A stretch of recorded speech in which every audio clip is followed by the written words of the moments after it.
শত্রুর বাড়ির দিকে ফিরে একটি মাত্র সূরা আপনি পাঠ করুন, শত্রু ধ্বংস হয়ে যাবে, নিস্তেজ হয়ে যাবে, আপনার কাছে এসে স্যালেন্ডার করবে, ক্ষমা ভিক্ষা চাইবে, আমাকে মাফ করে দাও, আমি তোমার অনেক ক্ষতি করেছি, জুলুম করেছি, তোমার উপর নির্যাতন করেছি, আর করব না, আমি তোমার উপকারী কাজ করব, আর কোনো ধরনের ক্ষতি করব না। হতে পারে আপনার সম্পদের শত্রু, সম্মানের শত্রু, আপনার অনেক ক্ষতি করে, আপনার সম্মান নষ্ট করে আপনার শত্রু। আপনি একেবারে অস্থির হয়ে পড়ছেন শত্রুর যন্ত্রণায়। কি করবেন এখন? শত্রুর যন্ত্রণায় অস্থির হয়ে পড়ছেন, কোনো দিক খুঁজে পাচ্ছেন না, চতুর্দিক থেকে আপনাকে ক্ষতি করে, শত্রুর অনেক জনবল রয়েছে, অর্থ সম্পদ রয়েছে, কোনোভাবেই পারছেন না। আপনি যদি মুখ খোলেন আরো বেশি নির্যাতন চালায়, তো এই জন্য আপনি আর কোনো কথাও বলেন না, মুখ বুঝে বুঝে আপনি সহ্য করে যাচ্ছেন। প্রিয় ভাই বোনেরা, আর আপনাকে মুখ বুঝে সহ্য করতে হবে না, উল্টো সে মুখ বুঝা হয়ে যাবে, মুখ বন্ধ হয়ে যাবে, আপনার বিরুদ্ধে কথা বলতে সে 10 বার ভাববে, তারপরে সে কথা বলবে। আপনি আমলটি কেমন করে করবেন বলে দিচ্ছি। আমলটি করার শুরুতে শত্রুর নাম, শত্রুর মায়ের নাম সংগ্রহ করবেন। এরপরে আপনি শত্রুর বাড়ির দিকে ফিরে বসবেন। কোন সময় বসবেন? ফজরের নামাজ আদায় করে, তারপরে যখন সূর্য উদিত হবে, এরপরে সূর্য উদিত হওয়ার 20 মিনিট পর ইশরাকের নামাজ আদায় করবেন আপনি 2-4 রাকাত। তারপরে শত্রুর বাড়ির দিকে ফিরে বসে সর্বপ্রথম কি পাঠ করবেন? আপনার জীবনে এই গুনাহের কথা স্মরণ করে ক্ষমা প্রার্থনা করবেন, হে আল্লাহ, আমার জীবনের সমুদায় গুনাহ খাতাগুলো মাফ করে দিয়ে আমার অন্তরকে পাক পবিত্র বানিয়ে দিন। যত ধরনের অন্যায় অপরাধ করেছি মাফ করে আমার অন্তরকে পাক বানিয়ে দিন, হে আল্লাহ, আপনার নূরের আলো দ্বারা আমার অন্তরকে আলোকিত করুন। এভাবে বলবেন। এরপরে 3 বার দুরূদ শরীফ পাঠ করবেন, সাল্লাল্লাহু আলাইহি ওয়াসাল্লাম, সাল্লাল্লাহু আলাইহি ওয়াসাল্লাম, সাল্লাল্লাহু আলাইহি ওয়াসাল্লাম। ইস্তিগফার দুরূদ শরীফ যখন পাঠ করা হয়ে যাবে, এরপরে আপনি সেই সূরাটি পাঠ করবেন। সূরাটি পাঠ করে শত্রুর বাড়ির দিকে ভাবে ইশারা করবেন।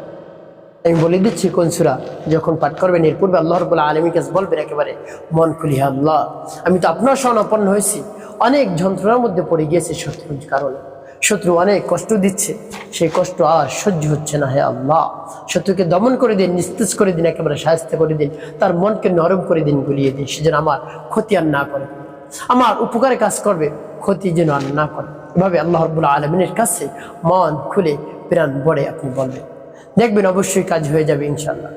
প্রিয় ভাই বোনেরা, এভাবে যখন বলা শেষ হবে, এরপর আপনি সেই সূরা পাঠ করবেন, আর সেই সূরাটি হলো সূরাতুল লাহাব। আমি বলে দিচ্ছি সূরা লাহাব পাঠ করে পরবর্তীতে কি করবেন, কিভাবে ইশারা করবেন বলে দিচ্ছি। আগে সূরাটি বলে নেই। বিসমিল্লাহির রাহমানির রাহিম। তাব্বাত ইয়াদা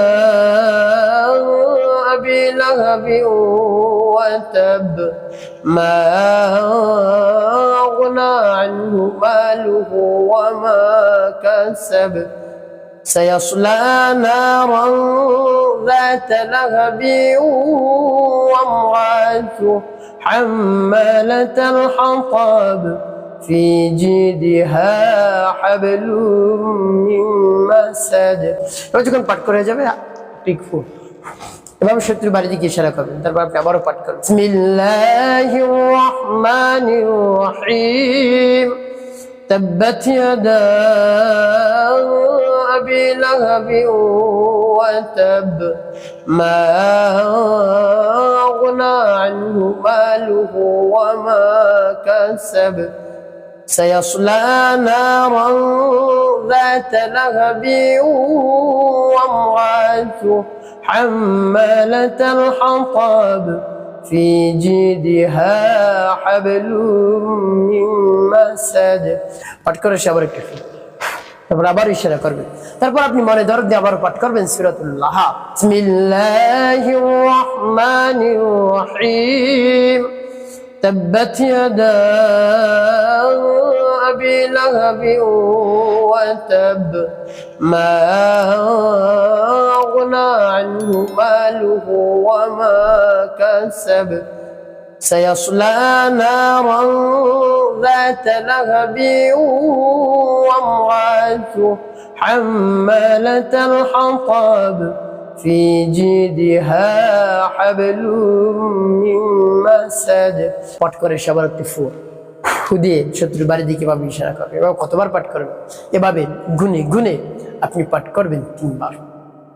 3টি ইশারা করবেন, শেষে 3 বার দুরূদ ইব্রাহিম পাঠ করবেন। আল্লাহুম্মা সাল্লি আলা محمد وعلى آل محمد كما صليت على إبراهيم وعلى آل إبراهيم إنك حميد مجيد اللهم بارك على محمد وعلى آل محمد كما باركت على إبراهيم وعلى آل إبراهيم إنك حميد مجيد اللهم صل على محمد وعلى آل محمد كما صليت على إبراهيم وعلى آل إبراهيم إنك حميد مجيد اللهم بارك على محمد وعلى آل محمد كما باركت على إبراهيم وعلى آل إبراهيم إنك حميد مجيد اللهم صل على محمد وعلى آل محمد كما صليت على إبراهيم وعلى آل إبراهيم إنك حميد مجيد اللهم بارك على محمد وعلى آل محمد كما باركت على إبراهيم وعلى آل إبراهيم إنك حميد مجيد এভাবে যখন পাঠ করা হয়ে যাবে এরপরে আপনি কি করবেন এরপরে আপনি একটি ফু দিবেন দিয়ে শত্রুবাদীকে সরাবেন আপনার আমলটি করা শেষ ওই স্থানে বসে রব্বি কারিমের দরবার হাত জোড় করবেন ইয়া আল্লাহ ইয়া রব্বি কারিম আমার শত্রুকে দমন করে দিন নিস্তেজ করে দিন আমি অস্থির হয়ে পড়েছি আমার এত ক্ষতি করেছে আমি আর সহ্য করতে পারছি না আপনি শত্রুকে দমন করে দিন নিস্তেজ করে দিন তার মনকে গলিয়ে দিন নরম করে দিন সে যেন আমার উপকারের কাজ করে আর ক্ষতি না করে এভাবে বলবেন বিশ্বাস নিয়ে দেখবেন অবশ্যই আপনার শত্রু ধ্বংস হবে নিস্তেজ হবে ক্ষতিগ্রস্ত হয়ে যাবে তো প্রিয় ভাই বোন একটি কাজ করতে হবে 5 ওয়াক্ত নামাজ আপনাকে অবশ্যই আদায় করতে হবে মানুষের কল্যাণে খিদমতে কাজ করবেন অবশ্যই আপনার জীবন হবে সুখময় এবং শান্তিপূর্ণ ইনশাআল্লাহ